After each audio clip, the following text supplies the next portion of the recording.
गरुडगमन तव चरणकमलमिह मनसि लसतु मम नित्यम्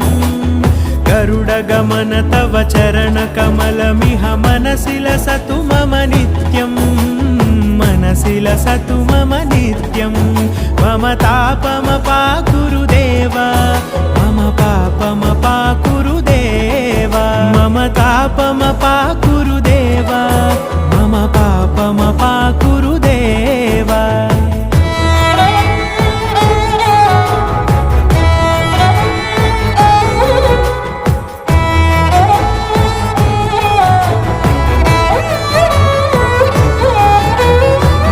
जनयन विधि नमुचिहरण मुख विबुध विनुत पद पद्मा जल जनयन विधि नमुचिहरण मुख विबुध विनुत पद पद्मा विबुध विनुत पद